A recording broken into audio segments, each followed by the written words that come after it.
Direct indirect का question number 71 है। Nakul asked her, how do you know that Rahul has told it to him. जब भी direct indirect का question हो और हमें बिना फॉर्मूले के करना हो तो सबसे पहले हम काम किस पे करेंगे? केवल वर्ब पे। वर्ब क्या दे रखा है? हैज और हैव के साथ थर्ड फॉर्म। हैज और हैव को किस में बदलते हैं? हैड में। इन चारों ऑप्शंस में से वो ऑप्शंस चेक कर लो, वो अलग कर लो जिसमें हैड प्लस मेन वर्ब की थर्ड फॉर्म दे रखी हो। तो ऑप्शन नंबर ए में है हैड प्लस मेन वर्ब की थर्ड फॉर्म, ये हो सकता है। ऑप्शन नंबर बी में है हैड प्लस मेन वर्ब की थर्ड फॉर्म, ये हो सकता है। ऑप्शन नंबर सी में भी है, ये भी हो सकता है। लेकिन ऑप्शन नंबर डी में नहीं है। यहाँ पे हैज दे रखा है, मुझे हैड चाहिए, इसका मतलब ये ऑप्शन एलिमिनेट हो जाएगा। तो राइट आंसर ए, बी या सी में से कोई ना कोई होगा। कंसेप्ट नंबर 2, पहले एक बार और चेक कर लो कि कहीं कोई और वर्ब तो नहीं दे रखी। ये रही आपकी वर्ब, नो, ये वर्ब की फर्स्ट फॉर्म है। तो अगर क्वेश्चन में वर्ब की फर्स्ट फॉर्म दे रखी हो तो जब हम उसे इनडायरेक्ट में बदलेंगे तो वर्ब की सेकंड फॉर्म में कन्वर्ट हो जाएगा। तो ए बी सी में से चेक कर लीजिए, नो की सेकंड फॉर्म, सेकंड फॉर्म क्या होती है? न्यू, कहाँ पे लिखा हुआ है? ऑप्शन नंबर ए में है, ये हो सकता है। ऑप्शन नंबर बी में है, ये भी हो सकता है। लेकिन ऑप्शन नंबर सी में नहीं है, मतलब ये एलिमिनेट हो जाएगा। तो राइट आंसर या तो ए आएगा या बी आएगा। अब चेक कर लो कि इसमें क्या चीज अलग है, फिर उसी पे हम लोग काम करते हैं। तो Nakul asked her how she knew that Rahul had told that to him, और Nakul asked her how she knew had Rahul had told. ये दोनों की दोनों सेंटेंस के जो ऑप्शन है बिल्कुल सेम है, जरूर कोई टाइपिंग मिस्टेक हुई होगी। तो आप इसको ऐसे कर लो, यहाँ पर दैट की जगह दिस कर लो। ठीक है, अब आपका सेंटेंस ऑप्शन नंबर ए लगा दो या ऑप्शन नंबर बी लगा दो, ये दोनों हो सकता है टाइपिंग मिस्टेक की वजह से कुछ गड़बड़ हो गई हो। अदरवाइज आपका आंसर ए और बी दोनों ही सही होंगे, और एक ऑप्शन में जरूर कोई ना कोई गड़बड़ आएगी, वो अपन चेक कर लेते हैं। ठीक है, तो अभी राइट आंसर ए और बी दोनों हो सकते हैं। तो अब मूव करेंगे क्वेश्चन नंबर 72 पर। मैंने आपको बताया जब भी डायरेक्ट इनडायरेक्ट के क्वेश्चन हो आप केवल काम करेंगे वर्ब पे। आपको देखने को मिला कि यहाँ पे जो आ रहा है उसमें प्लीज दे रखा है। प्लीज और काइंडली वाले जितने भी सेंटेंसेस हैं वो किसके होते हैं? इंपेरेटिव के। तो इंपेरेटिव सेंटेंस में जब भी प्लीज और काइंडली आता है तो उन सेंटेंस में से प्लीज और काइंडली को हटा देते हैं। तो पहले तो वो ऑप्शन चेक करो जिसमें ना तो प्लीज दे रखा हो और ना ही काइंडली। तो ऑप्शन नंबर ए में दे रखा है, ये एलिमिनेट हो जाएगा। ऑप्शन नंबर बी में तो कहीं पे प्लीज नहीं है, ये रहा भाई, ये भी गलत है ऑप्शन। ऑप्शन नंबर सी में तो प्लीज नहीं दे रखा, ये रहा, मतलब ये भी गलत ऑप्शन है। तो इसका मतलब ऑप्शन नंबर डी पक्का राइट आंसर होगा, जरूर इसमें प्लीज कहीं भी नहीं दे रखा होगा। और जो कि नहीं दे रखा मतलब राइट आंसर आपका ऑप्शन नंबर डी है। ये मैंने एक्टिव पैसिव में भी बताया था, जब भी क्वेश्चन प्लीज काइंडली से शुरू होते हैं तो आंसर में प्लीज और काइंडली जैसे वर्ड्स को रिमूव कर देते हैं। क्यों कर देते हैं वो ग्रामर के कॉन्सेप्ट्स में देखिएगा। नेक्स्ट क्वेश्चन है question number 73, do you attend. बस यही रुक जाइए। मैंने बताया था जब भी डायरेक्ट इनडायरेक्ट का क्वेश्चन होगा सबसे पहले हम काम करेंगे वर्ब पे। क्वेश्चन में दे रखा है डू और डज, तो जब भी क्वेश्चन में डू या डज दे दे तो आंसर में हमेशा आपके या तो डिड आता है, राइट, या फिर वर्ब की कौन सी फॉर्म आती है? सेकंड फॉर्म आती है। डिड कब आता है? जब सेंटेंस आपका इंटेरोगेटिव हो। लेकिन जब डायरेक्ट से इनडायरेक्ट में बदलते हैं तो कभी भी सेंटेंस इंटेरोगेटिव नहीं होता। तो मैं ये कह सकती हूँ जब भी क्वेश्चन में आपको डू और डज दिखे तो आंसर में हमेशा वर्ब की सेकंड फॉर्म आएगी।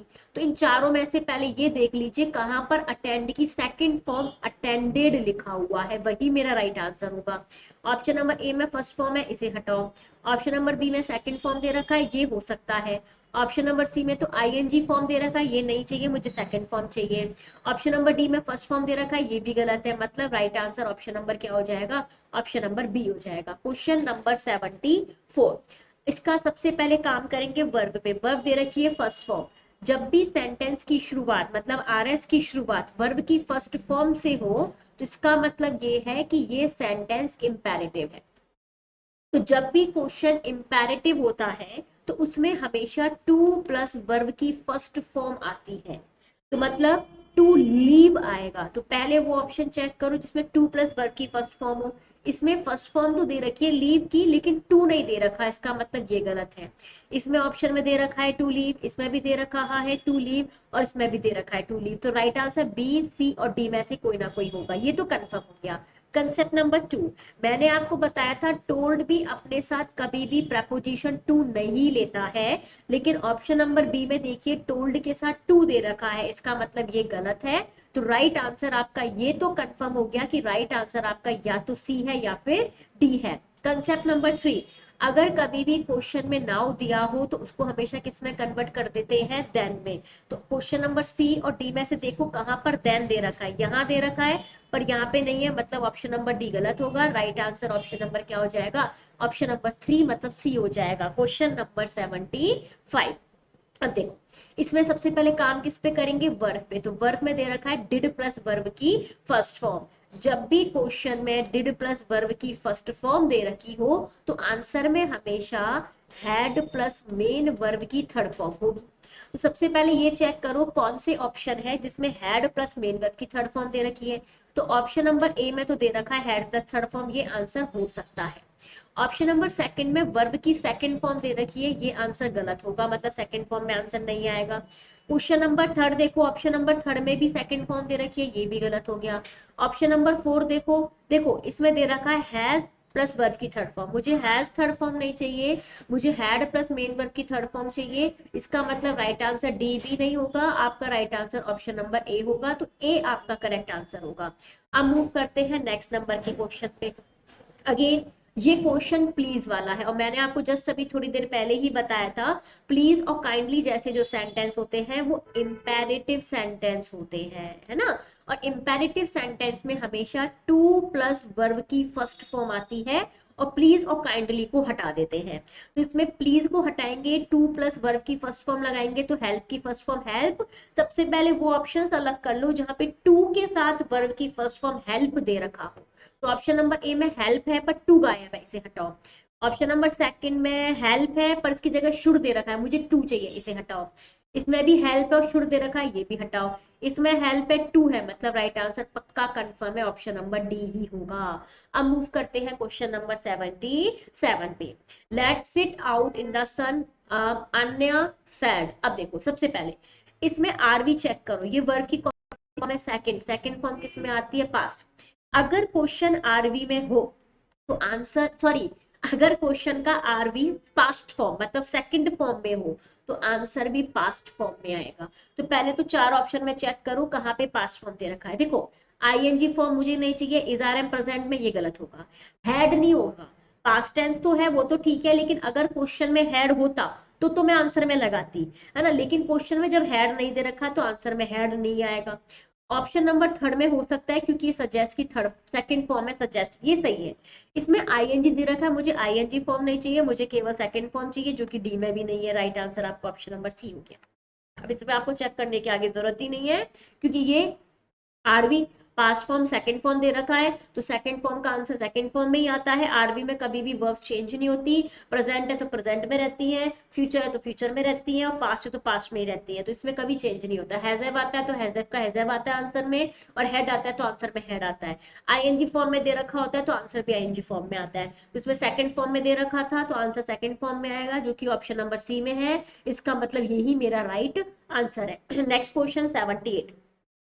प्लीज प्लीज से मुझे पता, देखो जरूरी नहीं है कि हमेशा क्वेश्चन को पूरा पढ़ा जाए, ये तो ऊपर लिखा हुआ आ ही जाएगा कि डायरेक्ट से इनडायरेक्ट में कन्वर्ट करना है। तो पता लग गया प्लीज काइंडली वाले सेंटेंस इंपेरेटिव होते हैं पहली चीज। और इंपेरेटिव सेंटेंस में ना तो प्लीज आता ना ही काइंडली आता, उन्हें हटाकर हम टू प्लस वर्ब की फर्स्ट फॉर्म लगाते हैं। तो टू प्लस अकम्पनी की फर्स्ट फॉर्म क्या होती है, अकम्पनी होती है। तो जहां पर भी टू अकम्पनी दे रखा है वो मेरा राइट आंसर होगा। पहले तो वो ऑप्शन सेलेक्ट कर लो। इसमें अकम्पनी है लेकिन प्लीज भी दे रखा है, प्लीज तो कभी क्वेश्चन में आता ही नहीं है तो हटा दो, मतलब गलत हो गया। ऑप्शन नंबर 2 में अकम्पनी दे रखा है लेकिन मस्ट दे रखा है, मुझे टू चाहिए, इसे भी हटाओ। इसमें दे रखा है टू प्लस वर्ब की फर्स्ट फॉर्म, ये हो सकता है, ठीक है। और ऑप्शन नंबर डी में दे रखा है टू प्लस वर्ब की फर्स्ट फॉर्म, भैया ये भी हो सकता है। तो ये तो कंफर्म हो गया, राइट आंसर आपका या तो सी होगा या डी होगा। अब मूव करते हैं कंसेप्ट नंबर 2 की तरफ। मैंने आपको भी आरवी में क्या बताया था, अगर क्वेश्चन का आरवी पास्ट हो तो आंसर में भी पास्ट टेंस आएगा। इस ऑप्शन में देखो आईएनजी फॉर्म आ रहा है, वो भी प्रेजेंट में, तो मुझे आईएनजी प्रेजेंट चाहिए ही नहीं है। आईएनजी कहाँ से आ गया? अगर क्वेश्चन में आईएनजी होता आरबी के तो आंसर में लगाती, लेकिन क्वेश्चन में नहीं दे रखा, मतलब आंसर में नहीं आएगा। That mean right answer option number C हो जाएगा। अब मूव करेंगे क्वेश्चन नंबर 79 की तरफ। नेक्स्ट देखिएगा, अब मुझे बताओ सेंटेंस की शुरुआत हो रही है वर्ब की फर्स्ट फॉर्म से। अब आप बताओ वर्ब की फर्स्ट फॉर्म से शुरू होने वाले वाक्य कौन से होते हैं? इंपेरेटिव होते हैं, बिल्कुल सही कहा। और इंपेरेटिव सेंटेंस को जब भी डायरेक्ट से इनडायरेक्ट में चेंज करते हैं तो वहां पर टू प्लस वर्ब की फर्स्ट फॉर्म यूज की जाती है। तो जिस ऑप्शन में टू कंटिन्यू होगा इस क्वेश्चन को जब तक आप कीजिए,